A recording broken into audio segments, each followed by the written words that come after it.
Are you satisfied now that we're going to have a statutory inquiry and that we will find out what happened? Not at all. I think that what Mr Murphy and his government are doing is focusing entirely on what went on in the north, rightly in what went in the north, but it's a bit like closing the stable door when the horses bolted. Mr Noonan did have an opportunity to intervene when it was brought to his attention that there were dodgy dealings going on before the sale was closed to service. He did have an opportunity. If he doesn't have an obligation, then according to the remit of the Act, he should have an obligation to intervene. But you don't want political interference, do you, Brid Smith? No, I'm telling you, the whole thing is a setup. It's a mechanism, and has been from the time Fianna Fáil established NAMA. It's a mechanism to offload private debt onto public shoulders. There is a remit inside the NAMA Act that says that we must act also in the social and economic good.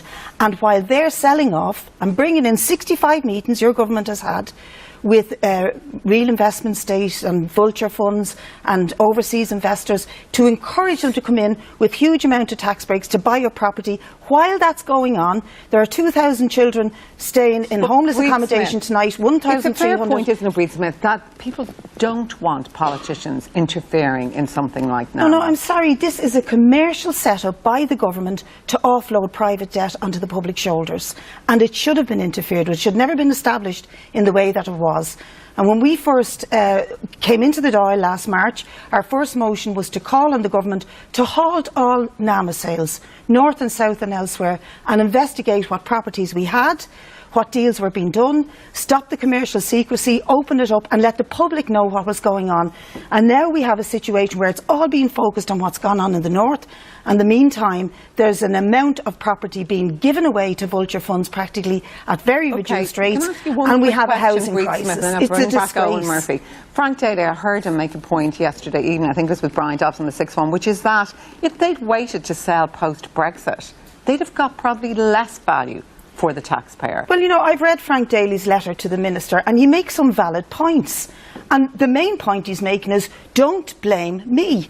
You signed off on this, you endorsed this, you endorsed the Section 227 that Miriam quoted, which was get rid of 80% of these senior debts by the end of 2016, for example. So there was an endorsement of NAMA's strategy by Minister Noonan. He knew what was going on and he allowed it to happen. Okay, and it's not just in the north, it's also what's going on in this part of the state. But he was aware of a post-PIMCO, the situation. I don't think we should rush to judgment here. I don't think we should throw around conspiracy theories.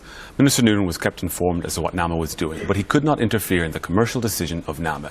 It would be absolutely wrong and improper for politicians to start interfering in terms of who NAMA was selling the debt or the loan books to. We've had serious problems in this state with political interference, including the Minister, that there's something really rotten going on here. No, sorry, and the Minister has published to exactly what was brought to his attention. Exactly and what was brought to his attention. He is more than willing to fully cooperate with any investigation that's coming down the line, be it in the Oireachtas or in terms of what the Taoiseach is looking at the moment. You're rewriting history, because I stood in the Dáil when both Michael Noonan and Enda Kenny said this, and when challenged by Jerry Adams and Mick Wallace, said NAMA's rotten to the core, and when challenged, your minister said this is about Northern Ireland, we cannot intervene. Let him have the last word. Listen, we have to be very careful how we proceed here. The government wants to get to the bottom of this. The government wants to get to the bottom of this quickly, but in the appropriate manner.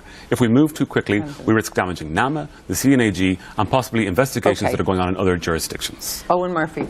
Brid Smith. I just want to finally say we should investigate all of NAMA's dealings, north and south, while we have a massive housing crisis. Thank you both very much.